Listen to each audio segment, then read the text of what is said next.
परमेश्वर का राज्य उसका राज्य है और स्वर्ग स्थान उसका घर है, उसका देश है। और अगर आप उसके रिक्वायरमेंट्स को, उसके नियम और शर्तों को पूरा नहीं करते हैं तो उसे पूरा अधिकार है कि वह आपको रोक सके। कभी भी किसी प्रवेश करने वाले इंसान के द्वारा नियम और शर्तें नहीं बनाई जाती हैं।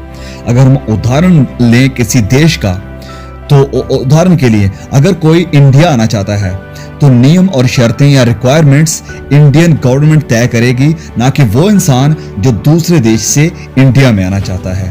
और यही बात लागू होती है परमेश्वर के राज्य के लिए भी। आप परमेश्वर के सामने जाकर नहीं कह सकते हैं कि वेल, मैं गरीबों की बहुत मदद करता था इसलिए मुझे स्वर्ग राज्य में एंट्री मिलनी चाहिए। मैं एक बहुत ही भला और धनी इंसान था इसलिए मुझे परमेश्वर के राज्य में एंट्री मिलनी चाहिए। नहीं, आप उसके सामने जाकर ऐसा नहीं कह सकेंगे। आप कभी भी परमेश्वर के सामने जाकर नहीं कह सकेंगे कि मैं स्वर्ग के लायक हूं। नहीं, नियम और शर्तें और रूल्स परमेश्वर सेट करते हैं, ना कि आप, ना कि मैं। स्वर्ग राज्य में सदा के लिए परमेश्वर के साथ वही रह सकेगा जिसने उसकी एंट्री रिक्वायरमेंट्स को, सारी नियम और शर्तों को पूरा किया है। और क्या आप जानते हैं कि परमेश्वर की रिक्वायरमेंट्स, उसकी नियम और शर्तें क्या हैं? तो सुनिए ध्यान से। यह है कि हम उसके मुफ्त दिए हुए तोहफे को, फ्री गिफ्ट को बिना किसी मेहनत के, बिना किसी कार्य के बस स्वीकार करें, रिसीव करें। कैसे कि लिखा है इफिसियों अध्याय 2 वचन 8 और 9 में कि क्योंकि विश्वास के द्वारा अनुग्रह ही से तुम्हारा उद्धार हुआ है, और यह तुम्हारी ओर से नहीं वरन परमेश्वर का दान है, परमेश्वर का गिफ्ट है, और ना कर्मों के कारण, ऐसा ना हो कि कोई घमंड करे।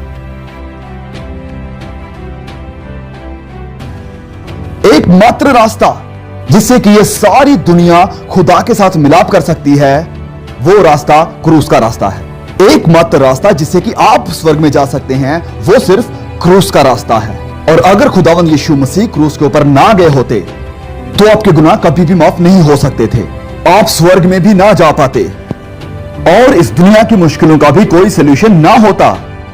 सिर्फ क्रूस के रास्ते के द्वारा ही हम पिता परमेश्वर के साथ मिलाप कर सकते हैं दोबारा।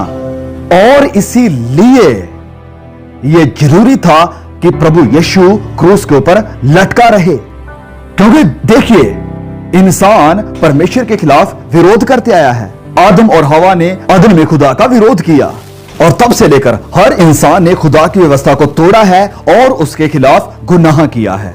और इसकी वजह से इंसान और खुदा के बीच में जुदाई है। और इंसान का खुदा के साथ जुड़ने के लिए एक ही रास्ता है, और वो है प्रभु यीशु के द्वारा। इंसान ने खुदा की व्यवस्था को तोड़ा और वह मौत के लायक है, वह सजा का हकदार था, वह नरक का हकदार था। लेकिन खुदा ने कहा नहीं, मैं अपने बेटे को भेजूंगा, और वह आपकी सजा को, वह आपकी मौत को, वह आपकी नरक को अपने ऊपर लेगा, और आपके हिस्से की मौत वह मरेगा। और अगर आप मेरे इस बेटे पर ईमान लाते हैं तो मैं आपके गुनाहों को माफ कर दूंगा, मैं आपकी जिंदगी को बदल दूंगा, और आपको अंदरूनी शांति, आनंद और संतुष्टि दूंगा जिसे कि आप कहीं और नहीं पा सकते।